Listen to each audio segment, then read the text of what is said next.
Hello friends, இன்றைக்கி நம்ம என்ன ரெசிபி பார்க்க போகிறோம்னாக்கா பன்னீரை வச்சு ஃப்ரைட் ரைஸ் தான் செய்ய போகிறோம். அதுக்கு நான் ஆவின் பால் எடுத்து 2 லிட்டர் பால் எடுத்து பன்னீர் செஞ்சு வச்சுருக்கேன். எனக்கு 2 லிட்டர் பாலில் 250 கிராம் பன்னீர் கிடச்சிருக்கு. இப்போது காயெல்லாம் கட் பண்ணி வச்சுருக்கேன். 100 கிராம் கோஸ் பொடியாக கட் பண்ணி வச்சுருக்கேன். அதுக்கப்புறம் 100 கிராம் கேரட் பொடியாக கட் பண்ணி வச்சுருக்கேன். 100 கிராம் பீன்ஸு பொடியாக கட் பண்ணி வச்சுருக்கேன். ஒரு பெரிய வெங்காயத்தை நீளவாக்கில் கட் பண்ணி வச்சுருக்கேன். அதுக்கப்புறம் ஒரு 4 பல் பூண்டும் ஒரு துண்டு இஞ்சியும் பொடியாக கட் பண்ணி வச்சுருக்கேன். இப்போ 1 டம்ளர் பாஸ்மதி ரைஸ் எடுத்து நல்லா சுத்தம் செஞ்சுட்டு அடுப்பில் கடாய் வச்சு 1 லிட்டர் தண்ணியை ஊற்றி நல்லா கொதிக்க வச்சு உப்பும் எண்ணெயும் ஊற்றிருக்கேன். இப்போ நம்ம சுத்தம் செஞ்ச அரிசி எடுத்து உள்ளே சேர்த்துட்டு நல்லா 3/4 பதம் அரிசி வேகிற அளவுக்கு வடிச்சிட்டு ஒரு வடித்தட்டில் போட்டு வடியை விட்டுட்டு நல்லா உதிராக வர அளவுக்கு ஆற வச்சுக்கலாம். இப்போ ஒரு மிக்சிங் பவுல் எடுத்துகிட்டு பன்னீரை போட்டு கொஞ்சோண்டு உப்பு, ஒரு 1/2 டீஸ்பூன் மிளகாத்தூள், மஞ்சத்தூள், பெப்பர் எல்லாத்தையும் போட்டு நல்லா மிக்ஸ் பண்ணிவிட்டு இதை ஃப்ரை பண்ணி எடுத்துக்க போகிறோம். இப்போ ஒரு தவா வச்சுட்டு அதில் எண்ணெய் குத்திருக்கேன். நான் டீப் ஃப்ரை பண்ண போகிறதில்ல, ஷாலோ ஃப்ரை தான் பண்ணிக்க போகிறேன். அதனால் கொஞ்சமாக தான் எண்ணெய் வச்சுருக்கேன். இப்போ பன்னீர் எல்லாத்தையும் உள்ளே சேர்த்துட்டு நல்லா கோல்டன் ப்ரௌனில் பொரித்து இதை தனியாக எடுத்து வச்சிடலாம். இதை இப்படியே சாப்பிட்லாம், ஸ்நாக்ஸாக சூப்பராக இருக்கும். அப்புறம் அடுப்பில் ஒரு கடாயை வச்சு நான் பன்னீரை பொரித்த அதே எண்ணெயை குத்தின்ட்டேன். இப்போது நம்ம கட் பண்ணி வச்ச பூண்டும் இஞ்சியும் போட்டு கூடவே வெங்காயத்தையும் போட்டுடலாம். போட்டு அடுப்பை ஹை ஃப்ளேமில் வச்சு ஒரு நிமிஷத்துக்கு நல்லா வதக்கி விட்டுக்கலாம் வெங்காயத்தையும் பூண்டையும். அதுக்கப்புறம் நம்ம கட் பண்ணி வச்ச காய் எல்லாத்தையும் உள்ளே சேர்த்துடலாம். கேரட்டு, அப்புறம் கோஸு, அதுக்கப்புறம் பீன்ஸு,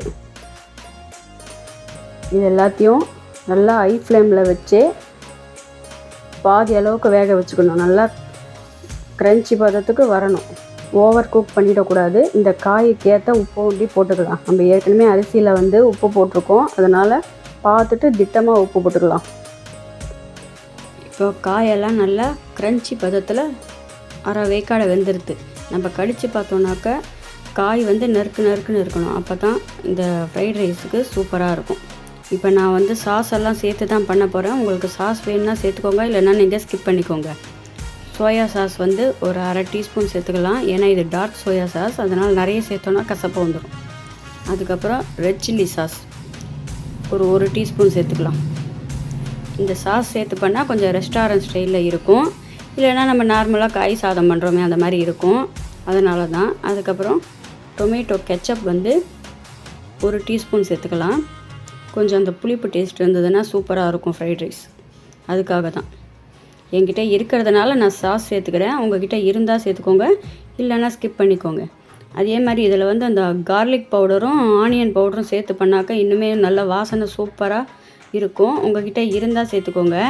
என்கிட்ட ஆனியன் பவுடரும் கார்லிக் பவுடரும் இல்லை, அதனால் நான் இன்றைக்கி பெப்பர் மட்டும்தான் சேர்த்துக்க போகிறேன்.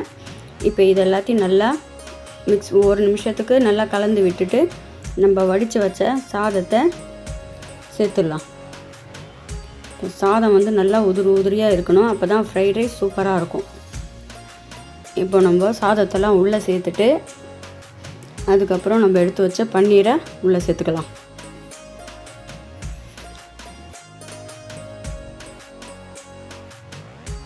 இப்போ பாருங்கள், நம்ம பொரித்து வச்ச பன்னீரை உள்ளே சேர்த்துட்டேன்.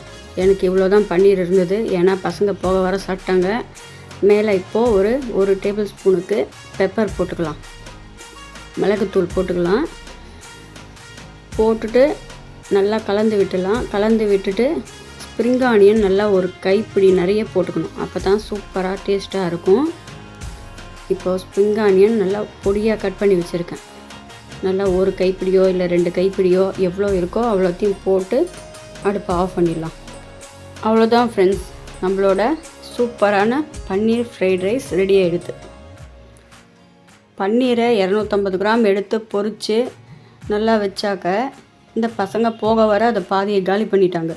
ஃப்ரைட் ரைஸுக்கு பாதி தான் மிஞ்சிது, அதனால் இருக்கிற பன்னீரை போட்டு சூப்பராக ஃப்ரைட் ரைஸ் பண்ணியாச்சு. டேஸ்ட்டும் ரொம்ப சூப்பராக இருக்குது. இந்த வீடியோ பிடிச்சா லைக் பண்ணுங்கள், ஷேர் பண்ணுங்கள், கமெண்ட் பண்ணுங்கள், மற்றும் நம்ம சேனலுக்கு சப்ஸ்கிரைப் பண்ணிக்கோங்க. புதுசாக பார்க்குறவங்க மறக்காமல் நம்ம சேனலை சப்ஸ்கிரைப் பண்ணி சப்போர்ட் பண்ணுங்கள். இந்த வீடியோ பிடிச்சா உங்கள் ஃப்ரெண்ட்ஸுக்கும் ஷேர் பண்ணுங்கள். Thank you friends.